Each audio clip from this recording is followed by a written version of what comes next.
ಸ್ನೇಹಿತರೆ, ನಾ ಭಾಳಷ್ಟು ದಿನದಿಂದ ವಿಡಿಯೋ ಮಾಡಿಲ್ಲ. ಇವತ್ತು ಸಾರಿಗೆ ನೌಕರರ ಹಿಂಬಾಕಿ ಮತ್ತು ವೇತನ ಪರಿಷ್ಕರಣೆ ಬಗ್ಗೆ ವಿಡಿಯೋ ಇರ್ತದೆ. ಜಂಟಿ ಕ್ರಿಯಾ ಸಮಿತಿ ಸಾರಿಗೆ ನೌಕರರ ಹಿಂಬಾಕಿ ಕುರಿತಂತೆ ಏಪ್ರಿಲ್ 17ರಂದು ಸಭೆ ನಡೆಸಲು ತೀರ್ಮಾನಿಸಿದೆ. ಸೋಮವಾರ ಸಾರಿಗೆ ಜಂಟಿ ಕ್ರಿಯಾ ಸಮಿತಿ ಮುಖಂಡರೊಂದಿಗೆ KSRTC ವ್ಯವಸ್ಥಾಪಕ ನಿರ್ದೇಶಕ ಅಕ್ರಮ್ ಪಾಷಾ ಸಭೆ ನಡೆಸಿದರು. ಇವು 26 ತಿಂಗಳ ಬಾಕಿ ಮತ್ತು BMTCಗೆ 3, KSRTCಗೆ 5ರಷ್ಟು ವೇತನ ಪರಿಷ್ಕರಣೆ ಮಾಡುವುದಾಗಿ ತಿಳಿಸಿದ್ದಾರೆ ಎಂದು ತಿಳಿಸಿದರು. ಸೋಮವಾರ ನಡೆದ ಸಭೆಯಲ್ಲಿ ಅಕ್ರಮ್ ಪಾಷಾ ಹೇಳಿದ ವೇತನ ಪರಿಷ್ಕರಣೆ ಮತ್ತು ಹಿಂಬಾಕಿ ಕುರಿತಂತೆ ಜಂಟಿ ಕ್ರಿಯಾ ಸಮಿತಿ ಅಸಮಾಧಾನ ವ್ಯಕ್ತಪಡಿಸಿದ್ದು, ತದನಂತರ ಇವರು ಮಾಧ್ಯಮದಲ್ಲಿ ಏಪ್ರಿಲ್ 17ರಂದು ಈ ವಿಷಯವಾಗಿ ಮಾತನಾಡುವುದಾಗಿ ಹಾಗೂ ಸಭೆ ನಡೆಸುವುದಾಗಿ ತಿಳಿಸಿದೆ. ಏತನ್ಮಧ್ಯೆ ಕೂಟದ ಅಧ್ಯಕ್ಷರಾದ ಶ್ರೀ ಚಂದ್ರು ಹಾಗೂ ಸಾಹಿತಿ ರಾಧಾಕೃಷ್ಣ ಅವರು ಈಗಾಗಲೇ ಚಿತ್ರದುರ್ಗದಿಂದ ಪಾದಯಾತ್ರೆ ಪ್ರಾರಂಭ ಮಾಡಿದ್ದಾರೆ. ಪಾದಯಾತ್ರೆಯಲ್ಲಿ ಅವರು ಕೂಡ KSRTC ನೌಕರರ ವೇತನ ಪರಿಷ್ಕರಣೆ ಕುರಿತು ಮಾತನಾಡುತ್ತಾ ಅವರಿಗೆ ಸರ್ಕಾರಿ ನೌಕರಂತೆ ವೇತನ ಪರಿಷ್ಕರಣೆ ಆಗಬೇಕು ಹಾಗೂ 38 ತಿಂಗಳ ಹಿಂಬಾಕಿಯನ್ನು ಕೊಡಲೇಬೇಕಂತೇಳಿ ಒತ್ತಾಯಿಸಿ ಧರಣಿ ಸತ್ಯಾಗ್ರಹ ಬೆಂಗಳೂರಲ್ಲಿ ಹೂಡುವುದಾಗಿ ತಿಳಿಸಿ ಈಗ ಪಾದಯಾತ್ರೆಯನ್ನು ಪ್ರಾರಂಭ ಮಾಡಿದ್ದಾರೆ.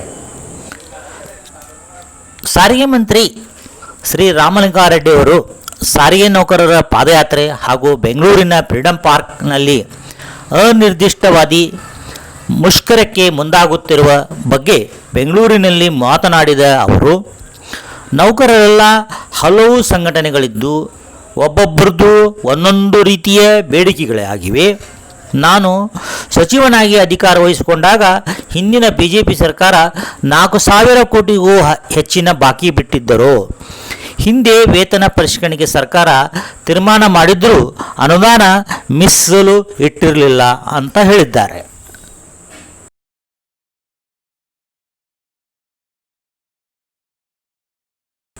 ಮಿತ್ರರೇ, 2025 ಆಗಸ್ಟ್ 5ರಂದು ಸಾರಿಗೆ ನೌಕರರು ಮುಷ್ಕರ ನಡೆಸಿದರು.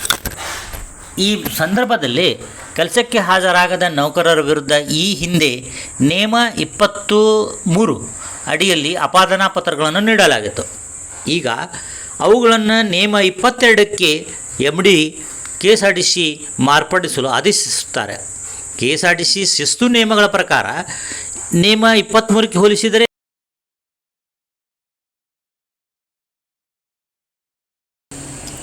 ಕರ್ನಾಟಕ ರಾಜ್ಯ ರಸ್ತೆ ಸಾರಿಗೆ ಸಂಸ್ಥೆಯು 2026ನೇ ಸಾಲಿನ ಅಂತರ ನಿಗಮ ವರ್ಗಾವಣೆಗೆ ಸಂಬಂಧಿಸಿದಂತೆ ಪ್ರಮುಖ ಪ್ರಕಟಣೆಯನ್ನು ಹೊರಡಿಸಿದೆ.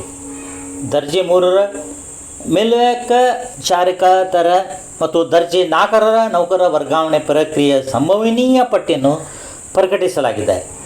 ಪರಸ್ಪರ ಸಾಮಾನ್ಯ ವರ್ಗಾವಣೆ, ಪತಿ-ಪತ್ನಿ ಪ್ರಕರಣ, ಶೇಕಡಾ 40ಕ್ಕಿಂತ ಹೆಚ್ಚಿನ ಅಂಗವಿಕಲತೆ ಹಾಗೂ ತೀವ್ರತರ ಅನಾರೋಗ್ಯ ಪ್ರಕರಣಗಳು ಕೋರಿ ಅರ್ಜಿ ಸಲ್ಲಿಸಿದ ನೌಕರರ ಸಂಭವನೀಯ ಪಟ್ಟಿಯನ್ನು ಸಂಸ್ಥೆಯು ಅಧಿಕೃತ ವೆಬ್ಸೈಟ್ KSRTC karnataka.government.in ಏಪ್ರಿಲ್ 9ರಂದು ಪ್ರಕಟಿಸಲಾಗಿದೆ. ಪ್ರಕಟಿತ ಪಟ್ಟಿಗೆ ಸಂಬಂಧಿಸಿದ ನೌಕರರು ಯಾವುದೇ ಲಿಖಿತ ಆಕ್ಷೇಪಣೆ ಇದ್ದಲ್ಲಿ ಏಪ್ರಿಲ್ 16ರ ಸಂಜೆ 5:15 ಒಳಗೆ ಸಲ್ಲಿಸಲು ಅವಕಾಶ ಕಲ್ಪಿಸಿದ್ದಾರೆ. ಮಿತ್ರರೇ, ಹುಬ್ಬಳ್ಳಿಯಲ್ಲಿ RTO ಆಫೀಸ್ ಎದುರಿಗೆ ನಂದಿ ಬಡಾವಣೆಯಲ್ಲಿ 10 2.5 ಗುಂಟೆ 2 ಪ್ಲಾಟ್ಗಳು ಈಸ್ಟ್ ಫೇಸಿಂಗ್ ಮಾರಾಟಕ್ಕಿವೆ.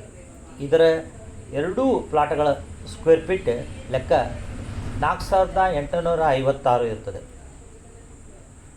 ಈ ಪ್ಲಾಟ್ಗಳು ಮನೆ, ಅಪಾರ್ಟ್ಮೆಂಟ್, ಕಮರ್ಷಿಯಲ್ಗೆ ಯೋಗ್ಯವಾಗಿವೆ. ನಿಮಗೆ ಬೇಕಾದಲ್ಲಿ ನನ್ನನ್ನು ಕಾಂಟ್ಯಾಕ್ಟ್ ಮಾಡಿರಿ. ನನ್ನ number 9663278669. Thank you for watching my video.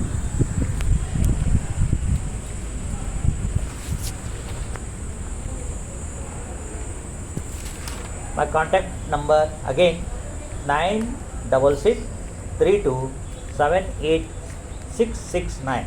96632786669. Thank you.